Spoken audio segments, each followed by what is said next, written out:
ګوري په هغه شپه باندې د ما ذهن کې اوس نه راځي چې څوک لایب راغلی و. ما هغو ته وویلو چې حکمتیار صاحب چې زه پیژنم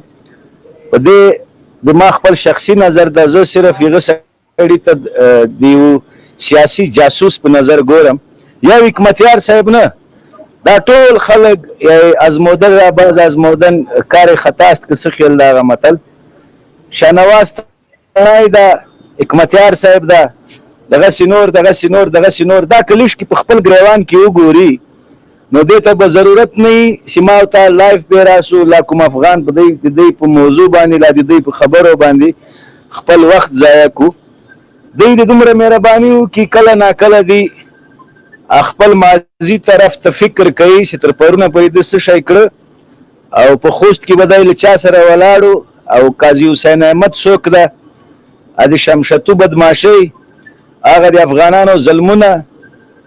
هغه دی ور په زړه کوي. نو دوی ته به دا ضرورت نه وي چې لا بیا د نبي کریم صلی الله علیه وسلم په منبر باندې دریږي او چټیات یای دا نظام دا وطن. د ما په نظر باندې که چېرته یو سړی په پښتو پیږي لا ځان ته افغان ویایي لا ځان ته پښتون ویایي، حتی که نه پښتون نه افغاني په نوم چې خالي مسلمان وي او د ایمان ولري نو د دومره جرمو باوجود به هغه د هغه وطن په باره کې پرته له معافي نه پرته له بخښنې نه چې دی د هغه وطن د هغه ولس نه شپه ورځ بخښنې او معافي وغواړي او خدای ته په سجده پروت وي چې یا پروردګاره دا د ما هغه د مور او د پلار وطن و چې د ما مور او پلار خاپوړې پکې کړی ویل دغه سره ما دومره خیانت وکړو، دومره ظلمونه مې دلته له خپلو افغانانو سره وکړو. خپل زمن یې مو ګورئ، خپل اولادونه یې مو ګورئ او د ده هغه د ماضي تبلیغات مو ګورئ چې د پښتون کام په شمول دغسې د نورو د هغو منافقینو چې دلته یې موږ ته له ځانه بزرګان جوړ کړي وو، زموږ مشران خدای دې دوی ته هدایت د نیکي وکړي چې مړه دي هغه د خدای وبخښي، چې ژوندي دي الله دې هغو ته هدایت د نیکي وکړي. د هغو مشران یې څومره غولولي وو، د ګلبدین غوندې سړي. نن هم دغه رقم منافقین په دې وطن کې موجود دي چې زړه یې لا صبر نه ده په مړو باندې رشخندونه ووال د دغو له ظلمو له لاسه خلکو سره دومره وخت نه و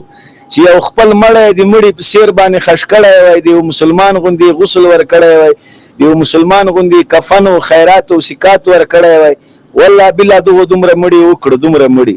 دا ټولو داسې نه چې یو ګلبدین لا بل لا بل لا بل، دا ټولو دا د پښتنو دا نونې چې د بزرګي دعوې کړي دي او نن هم ځینې منافقین راجګېږي په هایدرا باندې. زه د ما خبرې داسې سپینې سپینې دي چې کوچانتوره غوندې خبرې خدای دې وکړي چې څوک خفه نه شي. نه واقعیتونه دي صاحب، تاسو واقعیتونه وایي، مننه نو بخیر. حکمتیار صاحب دغسې نور دغسې نور دغو چې څومره پښتانه قتل کړي دي شهیدان کړي دي، ولا که نه روس وځلي نه ولا که امریکا وځلي نه ولا که هېچا وځلي، لږ د دوی په خپل ګریوان کې ګوري چې تر پرونه پورې دوی د دې وطن د اخباره څه شی کړي دي. یو شین بوټی دوی چاته ښوولی شي چې یاره دغه پلانکی بوټی لا حقاني لګولی ده دلته، لا دا 1 کیلومتر سړک سیده دا حکمتیار صاحب جوړ کړی، لا دا شاهنواز تڼي جوړ کړی، لا پلانکی جوړ کړی. بله ورځ مې د کمال ناصر اصولي صاحب یو تصویر ولید، زړه مې ډېر سخت خفه سو، ولې چې ما هغه ته ډېره عامه تمه وه چې دا خو یو دومره سپینې خبرې کوي او دومره، لیکن د ده هغه یو تصویر چې ما ولید ما ته د ده هغه ټول کردار یو اکټینګ ښکاره سو چې ته هم دلته یو اکټینګ کوې چې تا د احمدشاه ابدالي یو انځور راخیستی ده، یو دومره غټ خاین ته دې په لاس کې ورکړی ده چې هغه شاهنواز تڼی ده. شاهنواز تڼي چې له دې خاورې سره له دې خاورې له دې ملت سره او د شهید ډاکټر نجیب سره کوم خیانت وکړو دغومره ولاکه دې ګلبدین هم ورسره کړی. نو افغانانو د اخباره دغه بهتره ده چې دا خلک داسې ورټي مه ورته کښېنئ، له ځانه ګورئ مژان مه جوړوئ، له ځانه پسونه مه جوړوئ چې یو سړي که نور پانتون ته نسئ تللی هغه وخت در باندې تېري ظالمانو دغه د نټ موبایل در واخلئ. د حکمتیار صاحب تاریخ هم کې پروت ده، د حقاني صاحب هم کې پروت ده، د تڼي صاحب هم کې پروت ده، د مسعود صاحب هم کې پروت ده، د دوستم د بل د بل د هر چا هر شی دلته پراته دي. نو دې ته ضرورت نشته